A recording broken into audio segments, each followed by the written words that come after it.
నమస్తే welcome to Aadya media నేను మీ స్వర్ణ ప్రస్తుతం మనతో పాటు ఉన్నారు సీనియర్ జర్నలిస్ట్ సినీ పరిశోధకులు ఇమ్మంది రామారావు గారు. నమస్తే అండి రామారావు గారు. నమస్తే అమ్మా. రామారావు గారు, నాగార్జున గారి కుటుంబానికి ఏమైంది? డైరెక్ట్ క్వశ్చన్ ఇది.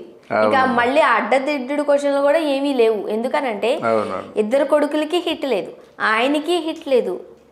ఓకే, పోనీ అవన్నీ పక్కన పెడితే కస్టడీకి సంబంధించిన ఆ టీచర్ వచ్చేసరికి పెద్దగా ఎవరికి ఎక్కట్లేదు అని కొంతమంది అభిప్రాయం వ్యక్తం చేస్తున్నారు.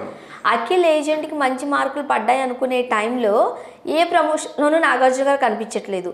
ఒకవేళ వచ్చినా చిన్నప్పుడు అలా చేసేవాడు, ఎవరి మాట వినేవాడు కాదు, ఇలాంటి నెగిటివ్ మాటలు మాట్లాడుతున్నారు.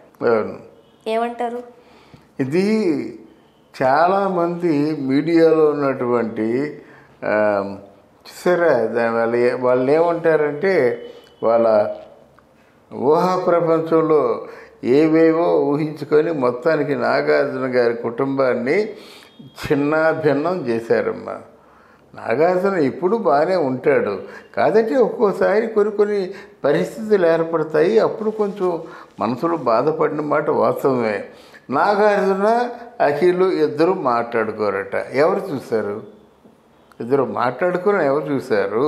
చాలా సందర్భాల్లో వీళ్ళిద్దరూ కలిసి తిరిగి కూడా ఉన్నాయి. తర్వాత ఏమో చైతన్య నాగార్జున మాట వినడు, చైతన్య ఎక్కడెక్కడో తిరుగుతున్నాడు, చైతన్య పూర్తిగా డిస్టర్బ్ అయిపోయాడు, నాగార్జున కూడా చైతన్య గురించి డిస్టర్బ్ అయిపోయాడు, నాగార్జునతో ఉండడానికి చైతన్య ఇష్టపడటం లేదు. అదెవరు చూశారు?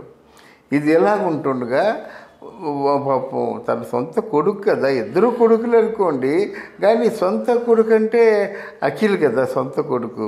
ఆయన 150 అడుగులు ఎత్తిమించి గింతేయడం కానీ ఈ ఎక్సర్సైజ్ చేయడం చాలా ప్రమాదకరం అమ్మా. అంటే వర్కౌట్స్ అంటారు, కానీ ఆ వర్కౌట్స్ చేస్తుండగాను మీకు టోటల్ బాడీ ఫంక్షనింగ్ డిజార్డర్ అయిపోతుంది. అంతవరకు ఒక ఆర్డర్లో ఉన్న బాడీ ఈ వర్కౌట్స్ చేస్తున్నప్పుడు డిజార్డర్ అయిపోతుంది అన్నమాట. అందువలన దానికి ఎఫెక్ట్ ఉంటుంది.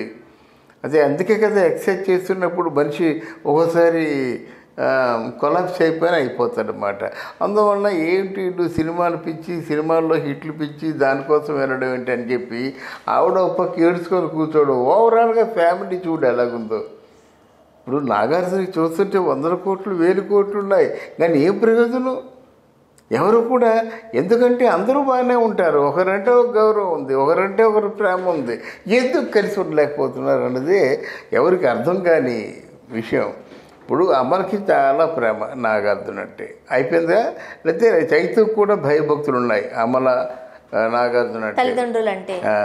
అఖిల్ ఉన్నదున్నట్టు మాట్లాడిస్తాడు. అఖిల్కి ఉన్నది ఏంటంటే కేవలం ఆ సినిమా సూపర్ హిట్ అవ్వాలనే ఉద్దేశంతోనే ఆయన ఎంతైనా కష్టపడుతున్నాడు. అంతేగాని ఈ ఫ్యామిలీ తాలూకు వాతావరణం కానీ, ఫ్యామిలీలో అటాచ్మెంట్స్ కానీ, ఫ్యామిలీ రెస్పాన్సిబిలిటీస్ కానీ లేవని ఆయన తాలూకు బాధ. ఎవరిది? నాగార్జున ఆ మాటలు అన్నాడు, విన్నారా మీరు? అరే నరకం చూశాడు అంటే ఎవరు? అఖిల్ మాట. అంత కష్టపడ్డాడు, అంత కష్టపడవలసిన అవసరం ఉందా? మా రోజుల్లో ఆ 6 ప్యాక్లు 8 ప్యాక్లు లేవు. మామూలుగా హాయిగా లవ్ స్టోరీస్ చేసుకొని బతికేస్తామా? మేము అదృష్టవంతులు. కానీ ఆ బిడ్డ ఎంత కష్టపడ్డాడు. చేతులు దండం పెట్టి పోయి చెప్తున్నాను, దయచేసి నా బిడ్డ కష్టాన్ని చూసైనా సరే సినిమా హిట్ చేయండి అన్నాడు. మరి నాగార్జున మనసులో ఎంత బాధ లేకపోతే ఆ మాట అంటాడు. ఒకటి. చైతన్య మాత్రం అలాగా మండుతున్న పాములాగో ఎక్కడో ఉండడం మంచిది కాదు. ఓపెన్ అప్ అవ్వాలి. ఆ ఓపెన్ అప్ అవ్వకపోయినట్టయితే ఏమవుద్దంటే అది నిజమేమో అనుకుంటారు. ఫర్ ఎగ్జాంపుల్గా శోభిత చైతన్య ఇద్దరున్నారు, శోభిత పెళ్లి చేసుకోబోతున్నాడు అన్నారు. ఓ పక్కేమో సమంత ఏడుస్తూ ఉన్నట్టుగా బొమ్మ చూపించారు.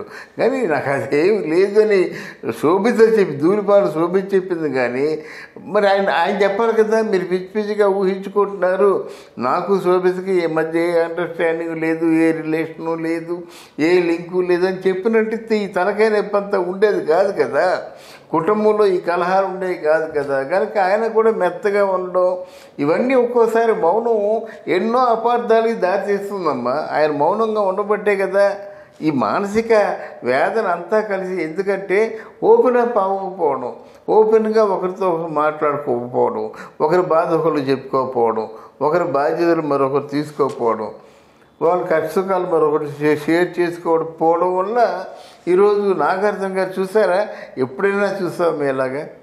నాగార్జున గారు జుత్తు చెదిరిపోయి, గడ్డం చెదిరిపోయి, మనసులో అంటే ముఖంలో కళ్ళలేక నవ్వితే వెన్నెల్లా ఉండేదన్నమాట. అట్లాంటి నాగార్జున ఈరోజు ఎలాగైపోయాడంటే ఏం చెప్తాడు? తనకి సినిమా లేదు, చైతుకు సినిమా లేదు, ఏజెంట్ ఏమవుతుందో తెలీదు. 28 రిలీజ్ అయిన తర్వాత కదా మనకు తెలిసేది ఏజెంట్. వీళ్ళు ఎంత అంటే వాళ్ళ సంగతి అలా కూర్చున్నట్టయితే ఈ మీడియా వాళ్ళు ఎంత దారుణాలు గుడి కడతారంటే, ఏదో మనస్ఫూర్తిగా ఇద్దరు అంటే వరుసకి మరిదవుతారు కానీ, బట్ ఏది ఈక్వల్ కదా. బాబు నీ సినిమా హిట్ అవ్వాలని కోరుకుంటున్నాను రా అని చెప్పి ఒక ట్వీట్ పెట్టినట్టు తప్పే ఉందమ్మా. అదిగో సమంత చైతుతో మాట్లాడలేదు కానీ ఎవరు అఖిల్తో మాట్లాడుతుంది. అఖిల్కేమో ట్వీట్ ఇచ్చింది, అఖిల్ కూడా ట్వీట్ చేశాడు. ఇందులో తప్పే ఉంది. ఎందుకు ఇలాగా మసిపూసి మారేడికాయం చేస్తారు? ఎందుకు ఇలాగా అగ్గి రాజేస్తారు? అండ్ అఖిల్ సమంతకి సపోర్ట్ చేయడం నాగార్జున గారి ఇంట్లో నచ్చడం లేదు, లేకపోతే సమంతను విష్ చేయడం, వీళ్ళిద్దరు మెసేజ్ చేసుకోవడం సోషల్ మీడియా వేదికగా నాగార్జున గారి ఇంట్లో కాస్త ప్రకంపనలు సృష్టిస్తుందంటూ కూడా వార్తలు వస్తున్నాయి. లేదమ్మా, అంత జరగదు. ఎందుకంటే నాగార్జున అంత కుసంస్కారి కాదు. ఎందుకంటే నాగార్జున మరి ఎంతమందితో ఎంత ఫ్రెండ్లీగా ఉన్నాడో దేశానికి ప్రపంచానికి తెలుసు కదా. సినిమా ఫీల్డ్లో మరి నాగార్జున ఎంతమందితో, అనుష్కకి ఆల్మోస్ట్ నాగార్జున బినామీగా ఉండేది అనుష్క. మరి డబ్బు ఎలా ఉండేది? ఎంతమందికి లైఫ్ ఇచ్చాడు నాగార్జున, ఎంతమందితో ఫ్రెండ్లీగా ఉండేవాడు. అదే ఫ్రెండ్లీగా కొడుకులు ఉంటే తప్పుగా అనుకుంటాడా నాగార్జున? తను ఆల్రెడీ అందరితో ఫ్రెండ్లీగా ఉండేవాడు, అందరినీ ప్రేమగా చూసుకునేవాడు. తనలాగే తన బిడ్డలు చూసుకుంటే వచ్చిన నష్టం ఏముంది? అలాగ అంత తొందరగా అపార్థం చేసుకుంటూ అనుకోలేదు. ఇక్కడ ఏంటంటే ఓపెన్ అప్ ఇప్పుడు మన అఖిల్లాగా అందరూ ఓపెన్ అప్ అయినట్టయితే ప్రాబ్లం ఏముంది? అందరూ హ్యాపీగా ఉండొచ్చు మాట.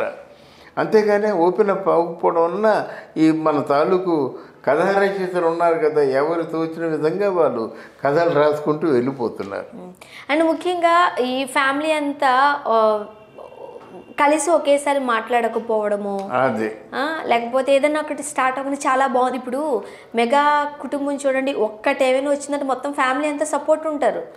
అది ఈ ఫ్యామిలీలో కనపడకపోయేసరికి ఈ రూమర్స్ కి దారి తీస్తుంది అనుకోవచ్చు కదా. ఇది ఎంతటికి కారణం వాళ్ళు ఓపెన్ అప్ అవ్వకపోవడం అండి. ఇప్పుడు శోభిత ఉంది, అట్లాంటిది ఏమి లేదు. ఇంకేది చాలా గట్టిగా స్పందించింది ఆవిడ. మళ్ళీ ఇంకోసారి శోభితకి చైతుకి లింకప్ చేస్తారా? మీరు చూసామంటే ఎంతోమందితో చూస్తాను, అంతమందితో. ఇప్పుడు ఫర్ ఎగ్జాంపుల్ ఇక్కడ హైదరాబాద్లో ప్రశాంత్ కుటీర్లో సౌందర్య ఉన్నప్పుడు జగపతి బాబు వచ్చేవాడు, వెంకటేష్ వచ్చేవాడు, ఇంకెవరో వచ్చేవారు, అందరూ వస్తారు. మీరు చూసామంటే బాగుంది. ప్రశాంత్ కుటీర్లో ఒకే ఇల్లు అంటే ఆవిడకి ఇచ్చిన గదులు 2 గదులు ఇస్తారన్నమాట. ఎప్పుడు అక్కడే ఉంటుంది. ఆవిడ చూడడానికి ఎవరైనా రావచ్చు. మేము చూసాము, ఆయనతో చూసాం, ఈయనతో చూసామంటే అలా ఎలా కుదురుతుంది? అది కరెంట్ కాదు. ఇప్పుడు చైతు ఇల్లు ఉంది, ఎవరో ఫ్రెండ్ వచ్చారు, తప్పే ఉంది ఇక్కడ. అంటే ఒక ఆడ మగ ఇద్దరు కలుసుకుంటే వాళ్ళిద్దరి మధ్య ఏదో ఉన్నట్టుగా మీరు అగ్గి రాజేసినట్టయితే అది ఎంతవరకు పొరపాటు, కుసంస్కారం కదా. అట్లాంటి పనులు చేయకూడదండి. కలపాలి, మనుషుల్ని కలపాలి, కలిసి ఉండి హ్యాపీగా ఉండేలాగా, కలిసి కలకాలం వాళ్ళ స్నేహాన్ని కొనసాగించేలాగా మనం చెప్పుకోవాలి. కానీ మనుషులు విడగొట్టేటువంటి ప్రయత్నం మనం చేయకూడదని నా ఉద్దేశం. Thank you so much. Thank you అమ్మా.